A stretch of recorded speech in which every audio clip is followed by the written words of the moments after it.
주시는 참된 기쁨도 헤아릴 수 없도다. 내가 매일 십자가 앞에 더 가까이 가오니 구세주의 흘린 고백 비로소 나를 정케 하소서.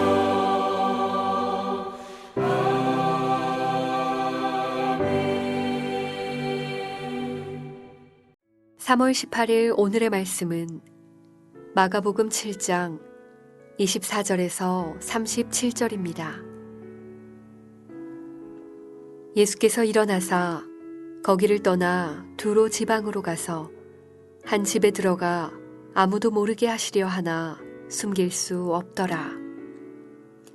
이에 더러운 귀신 들린 어린 딸을 둔 한 여자가 예수의 소문을 듣고 곧 와서 그 발 아래에 엎드리니 그 여자는 헬라인이요 수로보니게 족속이라.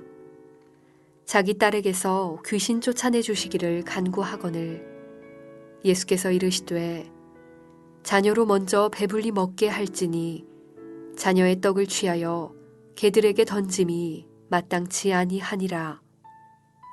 여자가 대답하여 이르되 주여 올소이다마는 상 아래 개들도 아이들이 먹던 부스러기를 먹나이다. 예수께서 이르시되 이 말을 하였으니 돌아가라. 귀신이 내 딸에게서 나갔느니라 하시매 여자가 집에 돌아가 본즉 아이가 침상에 누웠고 귀신이 나갔더라. 예수께서 다시 두로 지방에서 나와 시돈을 지나고 데가볼리 지방을 통과하여 갈릴리 호수에 이르심에 사람들이 귀 먹고 말 더듬는 자를 데리고 예수께 나와 안수하여 주시기를 간구하거늘 예수께서 그 사람을 따로 데리고 무리를 떠나사 손가락을 그 양 귀에 넣고 침을 뱉어 그의 혀에 손을 대시며 하늘을 우러러 탄식하시며 그에게 이르시되 에바다 하시니 이는 열리라는 뜻이라. 그의 귀가 열리고 혀가 맺힌 것이 곧 풀려 말이 분명하여졌더라. 예수께서 그들에게 경고하사 아무에게도 이르지 말라 하시되 경고하실수록 그들이 더욱 널리 전파하니 사람들이 심히 놀라 이르되 그가 모든 것을 잘하였도다. 못 듣는 사람도 듣게 하고 말 못하는 사람도 말하게 한다 하니라. 오늘 본문을 보면 예수님께서 두로 지방으로 가셨다고 합니다. 시돈과 함께 두로는 구약에서 이방 땅의 대표적인 도시입니다.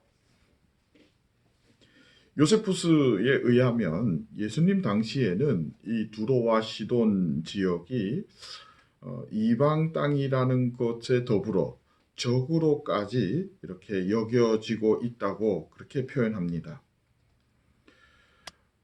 한마디로 유대인과 그렇게 친하지 않은 그러한 곳입니다. 근데 예수님께서 그곳으로 가셨고 그곳에 어느 한 집에 들어가셨다라고 하시는데 그곳에 왜 가셨는지 또 그 집이 누구의 집인지 현재로 알 길이 없습니다. 그러한 이러한 배경 속에서 그 집에 예수님이 머무는 동안에 한 사건이 일어납니다.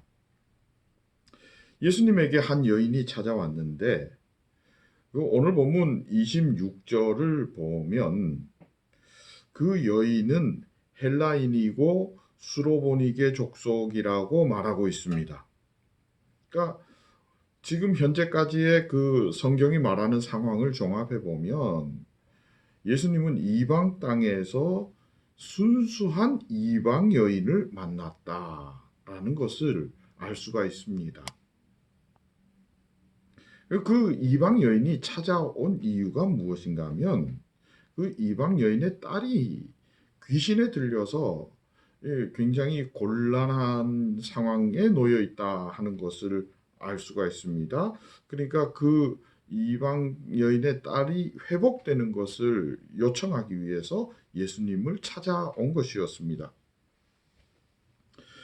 그 예수님은 여인에게 주인과 개의 비유를 들면서 먼저 유대인을 내가 이렇게 일으키고 그 다음에 이방인을 좀 생각해 볼 수 있지 않겠느냐 하는 그런 취지로 말씀드리는데, 근데 여기에서 이방 여인의 그 대답이 아주 깜짝 놀랄 만한 대답입니다. 그 여인은 스스로 그렇습니다. 나는 개와 같은 그러한 이방 여인입니다. 스스로 그 예수님의 비유에 자신을 개라고 인정해 버리는 겁니다. 그러면서 그 여인이 말하는 것은 그 개도 주인의 것이지 않습니까? 그렇게 얘기하는 거죠. 맞습니다. 그러면서 이 이방 여인이 말하는 것도 나도 그 주인의 것이기 때문에 천국 분깃 있습니다. 그 분깃 내가 받기를 원합니다. 지금 그 얘기를 하고 있는 겁니다. 그래서 오늘 저는 이 여인이 그 자신을 개로 비유하고 스스로 비하하면서도 예수님을 만나는 그러한 그 여인의 겸손함에 초점을 맞추기보다는 이 여인의 예수님에 대한 이해에 초점을 좀 맞춰보고자 합니다. 이 여인을 보면 예수님에 대해서도 정확하게 잘 알고 있었고 또 구약의 내용도 알고 있다 하는 것을 알 수 있습니다. 더더군다나 믿음도 있었습니다. 유대인도 아닌 사람이었습니다. 유대 땅에 사는 사람도 아니었습니다. 순수 이방 여인이었습니다. 그런데 옆에 따라다니던 제자들보다 오히려 어떤 점에서는 더 나은 모습을 보여주고 있습니다. 이 여인은 어떻게 그렇게 구약에 대해서 잘 알 수 있었을까? 어떻게 예수님에 대해서 이렇게 정확하게 이해를 하고 있지? 성경이 말씀해 주지 않아서 우리는 알 길이 없습니다. 그래서 저도 잘 모르겠습니다. 그러나 오늘 우리 성경을 통해서 분명하게 알 수 있는 것이 있어서 그것을 정리해 보고자 합니다. 첫 번째는 이방과 유대인이라는 이 분류는 사람이 한 것이지 하나님이 한 것이 아니다 하는 것을 오늘 새삼 깨닫게 됩니다.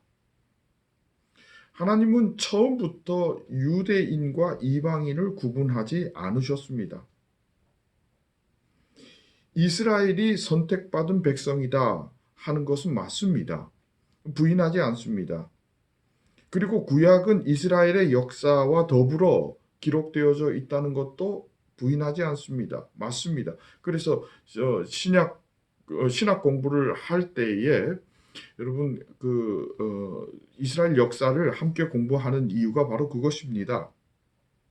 그런데 하나님께서 이스라엘을 선택한 이유, 그들의 역사를 통해서 말씀하신 것은 이방인과 유대인을 구분해서 다른 이방인들은 이렇게 아주 하나님 역사에서 벗어나고 유대인들만 하나님께서 특별해서 선택했다 하는 그런 의미가 아니고 모든 민족을 위해 모델로 삼으셨다는 겁니다.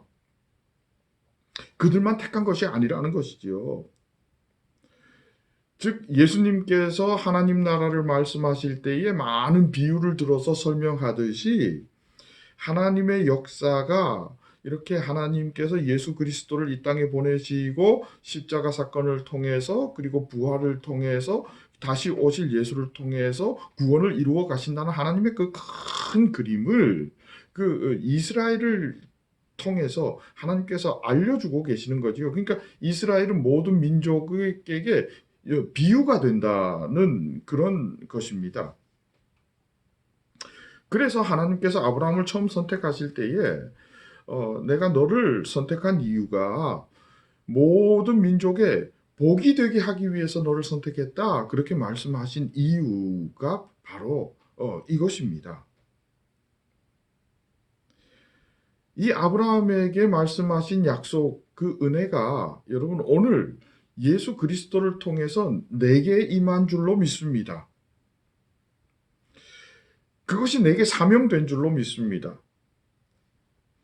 믿지 않는 자, 믿는 자를 구분하면서 지옥과 천국으로, 그래서 나는 천국 백성이야, 너희들과는 달라. 여러분, 이런 문제를 우리는 뛰어넘어야 합니다. 오히려 믿지 않는 자들에게 하나님은 우리를 비유로 사용하시면서 그들에게 하나님 나라를 증거하는, 그러니까 복의 통로가 되기를 원하고 계신다 하는 이런 방식으로 오늘 우리는 이 문제를 접근해 들어가야 할 것입니다. 나는 택함받은 백성이요 당신은 택함받지 못한 사람이다 라고 하는 그러한 이분법적인 그러한 접근이 여러분 많은 사람들에게 기독교인이 배타적이라는 그러한 인상을 심어주게 되었고, 오히려 우리가 복의 통로임에도 불구하고 복의 통로의 역할을 제대로 수행해내지 못하는 그러한 형편에까지 이르게 되었다는 것을 우리가 다시 한 번 더 이 본문을 읽으며 기억해야 할 것입니다. 두 번째는 내가 모르는 중에도 하나님은 일하고 계신다는 사실을 오늘 이 수로보니게 여인을 통해서 알 수 있습니다. 이방 땅 이방 여인, 그 사람이 어떻게 예수님과 구약에 대해서 그렇게 잘 알고 있었을까? 어떻게 이 여인이 예수님을 한 번도 만나보지 못했는데 믿음을 가지고 있을 수 있었을까? 어떻게 메시아인 줄 알고 올 수 있었을까? 그 여인이 구약을 알게 되고 그 여인이 예수님을 알게 되고 예수님을 인정하고 믿음을 가지고 예수님에게로 나올 수 있게까지 한 그 이 모든 일을 이루신 분은 바로 우리 하나님이라는 사실입니다. 우주를 운행하시고 그 역사를 이루어 가시는 분은 하나님이시라는 사실을 우리는 새삼 발견하게 됩니다.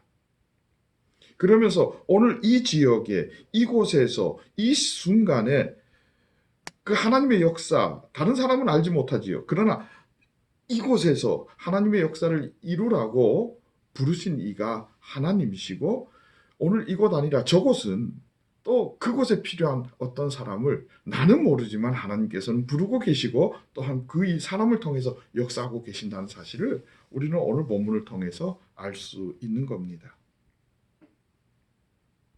이 부르심에 여러분 아멘으로 응답하며 나아갈 수 있게 되기를 바랍니다. 그때에 나를 통해서 이루어 가시는 하나님의 그 사역들, 복의 통로가 되는 그 사역들을, 귀신이 떠나가고 치유되고 회복되어지는 그 놀라운 사역들이 여러분 이루어질 줄로 믿습니다. 오늘 31절에서 35절까지의 본문은 예수님께서 유대 땅에 돌아오셔서 다시 이제 들리지 않고 말을 더듬는 사람에게 에바다라고 말씀하시는 그러한 내용이 있는데요. 여기에 관한 것은 시간 관계상 다음에 기회 있을 때 함께 묵상하기로 하고요. 오늘 여러분 그 주님의 사명 붙들고 귀한 하나님의 역사 이루어가는 복된 하루 될 수 있기를 진심으로 축복합니다. 함께 기도하겠습니다. 하나님, 오늘도 나를 부르시고 세계 열방을 향한 복의 통로로 세워주심에 감사합니다. 오늘 내가 살아가는 삶의 현장에서 그 순간에 나를 만나는 모든 사람이 나를 통하여 주님의 표정과 주님의 음성과 주님의 마음을 보고 느끼게 하옵소서. 예수님의 이름으로 기도합니다. 아멘.